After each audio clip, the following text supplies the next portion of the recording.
Hi, welcome to my next video. This time something completely different. I'm trying this for the first time. The COPIC markers.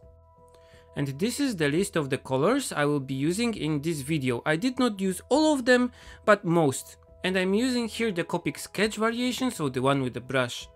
But first for me was the Procreate sketch. I'm doing this kind of thing for the first time, so I decided to make a sketch and test the colors in Procreate first. This isn't exactly the first time I'm using COPIC markers. I had some colors, about 7 of them, mostly blues and skin tones. When I was doing storyboards, I used them to color the storyboards I was drawing by hand using a multiliner, a COPIC multiliner, and then scanned the shaded storyboard into my computer. But recently I decided to buy some more colors to make a basic set, about 15 of them, and trying to paint some scenery. After the line sketch was complete, I wanted to test the colors, so I made a swatch palette in Procreate based on the COPIC colors I had and used those colors and only those colors to test the idea I had. In Procreate I used multiply mode layers to test color layering in places where I didn't have the color I want, so I was forced to layer the colors with COPIC markers. When the color test was done, it was finally time to use the COPIC markers. I first had to decide the paper I will use for this. I had some COPIC paper samples, but in the end I decided to use a sketchbook paper, one that I already used with Copics, and even though they bleed on this paper quite badly, this bleeding of the ink also allows to make nice uniform washes and to minimize the marks that the felt tip pen leaves. So even bigger color areas can be made uniform quite easily. Though this paper is not ideal for this, and I'll probably look for something better.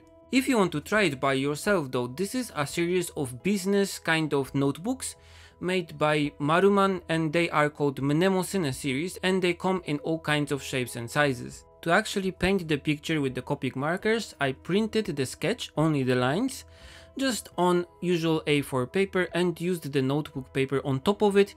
With the help of my tracing table I was able to see the lines, and this way I didn't had any lines or sketch on the notebook paper and was able to use only Copics. I was aiming for this kind of no line look, like a traditional Japanese woodblock print or a watercolor painting, but with COPIC markers. Of course I'm doing this for the first time, so I chose a subject that is kind of familiar for me. Japanese buildings are a thing that I paint and draw a lot. So I chose one of the photos I had in my library of photos I took on my walks that I wanted to paint or draw sometime. Just an old Japanese style house and a new one that is kind of modern and flat and boxy just behind it. You can probably tell which one I like better. Overall, I really liked the experience of painting with COPIC markers. The limited palette I had on my disposal made me think about color combinations and uses of colors that I don't usually do, which is a good thing. Also, I had to really think ahead where to leave the white, what combinations of colors to use, so this is kind of exciting new method for me and I want to try it more. I want to get better at this. I would like to make the next paintings I do with COPIC markers to look more like Japanese woodblock prints and to make them look flat, so to get rid of the marker tip marks. I will have to look into that.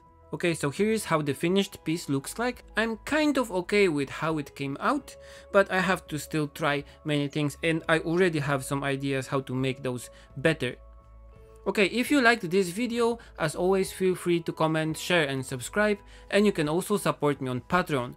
It's because of the support I get from you there that I can buy COPIC markers and try out new things and not do so much commissions. Thank you very much.